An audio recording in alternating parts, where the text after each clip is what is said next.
this point are providing confirmation of the safety of the landing site. हैं कि हम lander module People are applauding. Let us all wait to hear from the Secretary Department of Space and Chairman ISRO, Shri S. Somnath. दोस्तों finally वह घड़ी आ गई जिसका इंतजार हर भारतीय को काफी समय से था। 14 जुलाई को शुरू हुआ ये किस्सा आज चांद पर सफलतापूर्ण कदम रख इतिहास रच चुका है।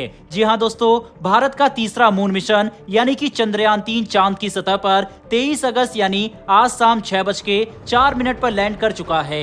इसरो भारत सहित पूरी दुनिया से इस समय तारीफें बटोर रहा है, जिनके कारण आज भारत चांद पर कदम रखने वाला अमेरिका, चीन, सोवियत यूनियन के बाद चौथा देश बन चुका है। वहीं पर चांद के दक्षिणी ध्रुव पर कदम रखने वाला भारत पहला देश बना, जो खुद में ही एक गर्व की बात है।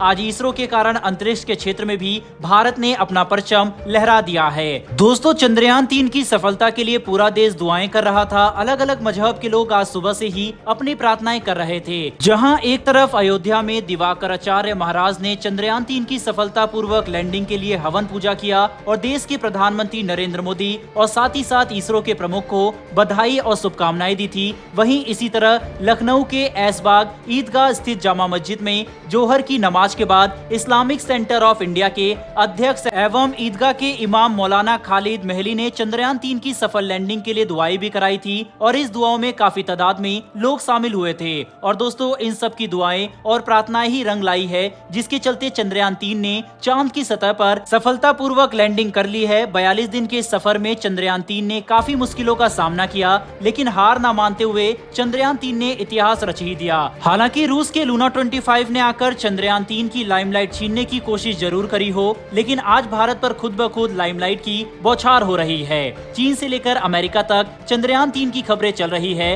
और अब सवाल ये उठता है कि चंद्रयान 3 के चांद पर सफलतापूर्ण उतरने पर आखिर क्या होगा? सिर्फ गौरव और सम्मान मिलेगा या फिर इस 615 करोड़ रुपए वाले मिशन से आम इंसानों को कोई फायदा भी होगा? हर भारतीय के लिए ये जानना जरूरी है कि अब चंद्रयान 3 मिशन से देश, इसरो और आम लोगों को किस तरह का फायदा होगा। तो चलिए एक एक करके इसे समझते हैं। दरअसल 14 जुलाई 2023 को देश के सबसे भारी रॉकेट AVM-3 से चंद्रयान 3 को लॉन्च किया गया था और करीब 42 दिन की यात्रा करके वह चांद की सतह पर पहुंचने में आज सफल हो चुका है। और अब इसके आगे का काम चांद की सतह पर सूरज की ओर से आने वाले प्लाज्मा कणों की घनत्व, मात्रा और तो और बदलाव की जांच करना होगा। साथ ही साथ ये चांद की सतह पर गर्मी यानी तापमान की भी जांच करेगा।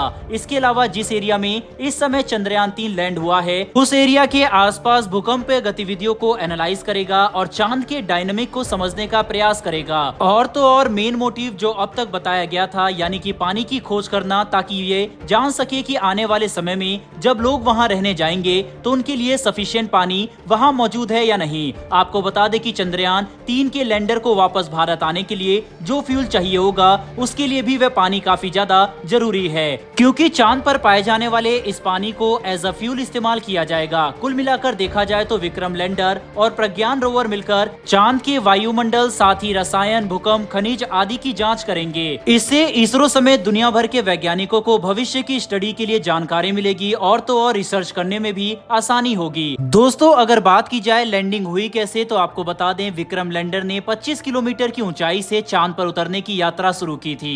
अगले स्टेज तक पहुंचने में उसे करीब 11.5 मिनट लगे, यानी कि 7.4 किलोमीटर की ऊंचाई तक, और यहाँ पहुंचने तक इसकी गति 358 मीटर प्रति सेकंड थी। फिर आया अगला पड़ाव यानी कि 6.8 किलोमीटर का, जहां इसकी गति कम करके 336 मीटर प्रति सेकंड कर दी गई। इसके बाद अगला लेवल आया 800 मीटर का और इस ऊंचाई पर लैंडर के सेंसर चांद की सतह पर लेजर लाइट डालकर लैंडिंग के लिए सही जगह खोजने लगे। वहीं जब 150 मीटर की ऊंचाई पर लैंडर पहुंचा तब इसकी गति 60 मीटर प्रति सेकंड थी, यानी 800 मीटर से 150 मीटर की ऊंचाई के बीच इसकी गति 60 मीटर प्रति सेकंड थी। चलते चलते 10 मीटर की ऊंचाई पर लैंडर की स्पीड 10 मीटर प्रति सेकंड हो गई और आखिरी पड़ाव यानी कि चंद्रमा की सतह पर उतरते समय यानी कि सॉफ्ट लैंडिंग करने के लिए लैंडर की स्पीड 1.68 मीटर प्रति सेकंड हो गई। और इसके चंद्रमा पर सफलतापूर्ण लैंडिंग करते ही भारत देश में खुशी और उत्साह की आवाजें गूंजती सुनाई दी। भारत के लिए इस समय यह एक गौरवपूर्ण क्षण तो है ही, साथ ही एक ऐतिहासिक उपलब्धि भी है। दोस्तों पिछले 4 साल से इसरो के 16,500 वैज्ञानिक जो मेहनत कर रहे थे आज वे पूरी हो चुकी है। चंद्रयान 3 की सफल लैंडिंग के पीछे वैज्ञानिकों की मेहनत के साथ साथ करीब 140 करोड़ लोगों की प्रार्थनाएं भी थी और आज ये सब मेहनत प्रार्थनाएं बहुत ही खूबसूरत तरीके से सफल होती नजर आ रही है। दोस्तों, इसरो और भारत के सफल मिशन के लिए कमेंट बॉक्स में एक जय हिंद जरूर लिखिएगा। साथ ही हमारी आने वाली डेली ऐसी वीडियो के लिए चैनल को सब्सक्राइब कर बेल नोटिफिकेशन अवश्य दबा लें। फिर मिलेंगे ऐसी एक नई वीडियो के साथ। धन्यवाद। जय हिंद।